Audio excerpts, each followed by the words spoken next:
calls for DNA testing. The father of JonBenet Ramsey supporting an online petition. It wants the governor to intervene in the investigation more than 25 years after JonBenet's death. Our Shaun had an exclusive interview with John Ramsey.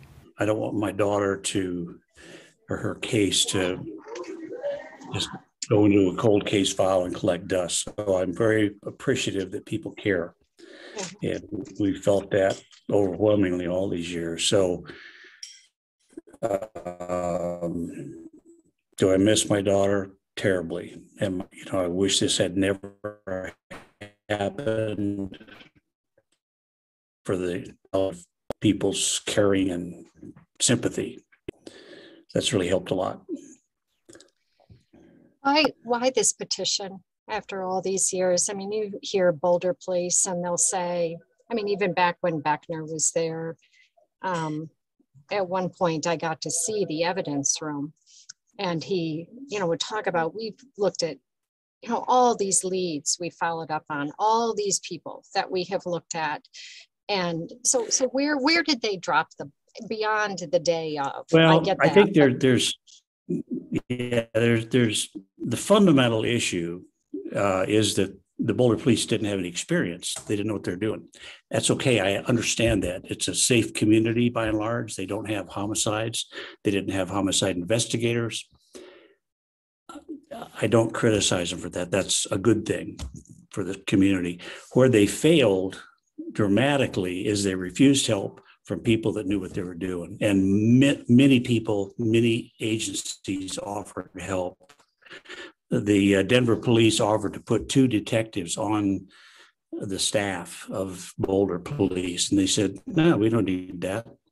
So arrogance combined with ignorance is dangerous and ineffective, and that was the fundamental problem. The secondary problem, of course, was they concluded immediately, well, it must be the parents here in the house. It's always the parents. And that was their conclusion, and then they tried to fit evidence to be able to prosecute that conclusion. Well, there were some difficulties. Number one was unidentified male DNA found at this crime scene. They tried to explain it away. Police departments never explain away unidentified foreign male DNA in a sexual assault case. So it was just a mess from the beginning. Poor leadership and inexperienced detectives. Why it continues, I don't know. Feel like they're not running samples through because they're saying that there are at least 5 items from the crime scene that the killer had to have touched that they have not tested for DNA, and that should be done. And so that's one of the things that we've been pestering them for years to do. Why haven't you tested these items? The garrote that was put around her neck, the paintbrush, things like that. The killer had to touch them. It's very difficult not to leave DNA behind. And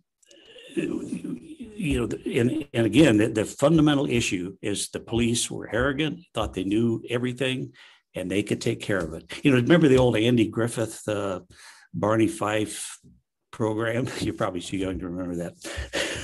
But, Andy was a seasoned leader. He kept Barney, the deputy, in place. He wouldn't give Barney bullets for his gun.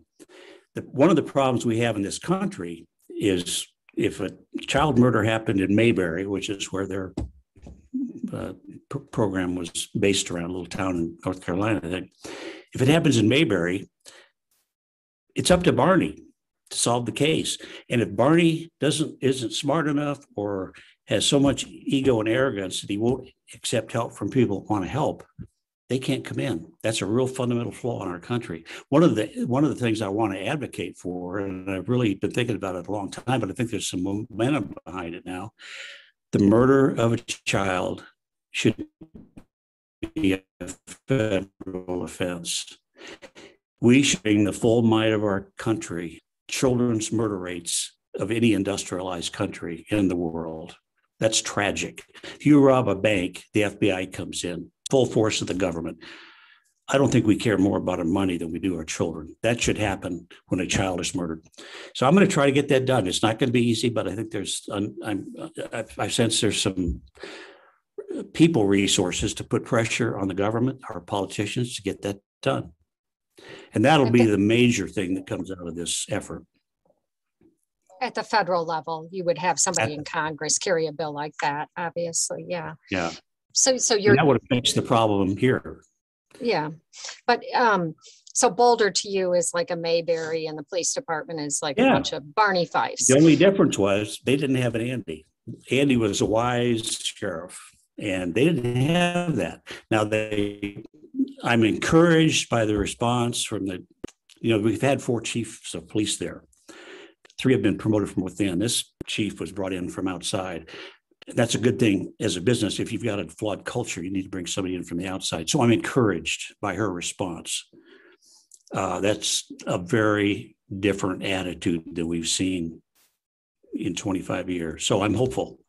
What in particular, when you say her response, what has she done differently? Well, I just saw their press release, and it was, we need we're having meetings. We're looking for outside help. We need to bring closure to this. Beckner's position was, nope, the mother did it, case closed. And that's not going to go anywhere. So I'm encouraged, and we'll see. But there's so many advances that have been made in the whole DNA world. And I was told by an FBI agent, he said, look, even the government doesn't have the latest technology. To get the latest technology, you've got to go outside to these private labs like Orpheum and that we mentioned in our letter. The FBI doesn't have it. They have good stuff, but they don't have the latest, and it's changing daily. The familial genealogy pool that's out there is huge, and that should be and has been by competent police agencies employed, and it happened in Denver, I believe, solved some really old cases. And I'm sure it's a lot of work, but that ought to be done. So we're just asking that the government do all it can to solve this.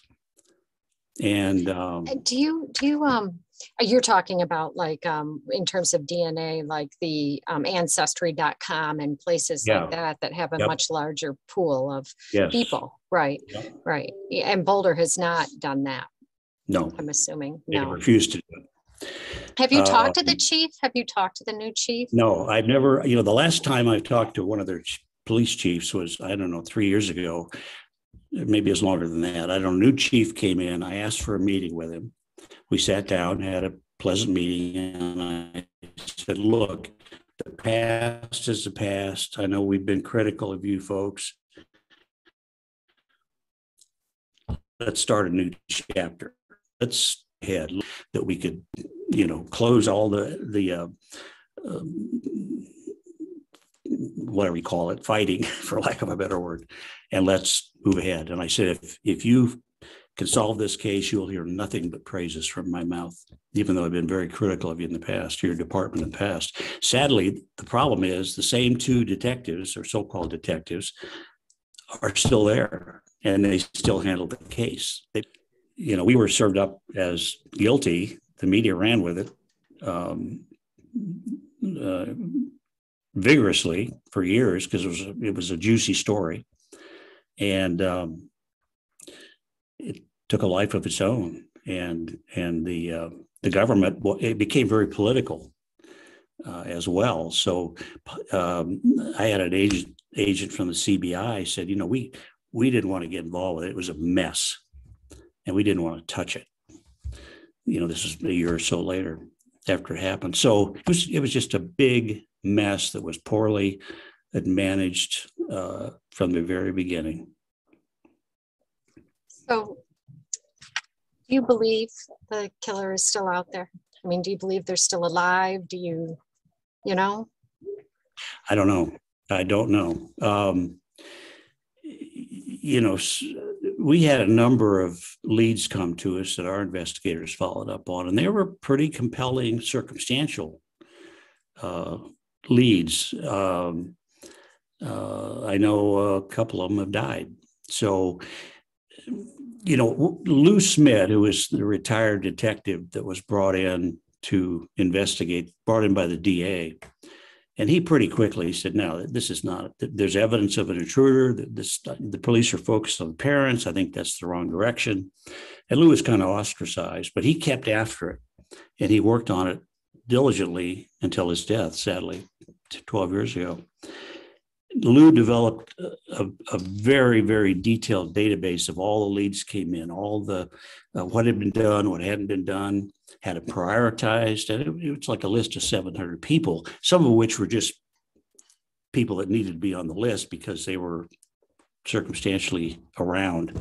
But he had a priority list. He had a top 10. And his daughter and 2 or 3 of his retired homicide detective friends, associates, took up the cause on Lou's behalf after he died. And they've been going through the list one by one, getting DNA, either asking politely for it or getting it and testing it. And that's been going on for a couple of years. And they're going one by one through this database of Lou's from top to bottom. And they believe the name's on the list. They just don't know which name it is yet.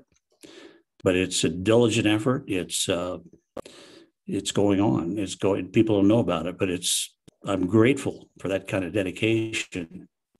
And it's a pro bono effort by all of them. But it's just I can't thank them enough for that kind of dedication and effort.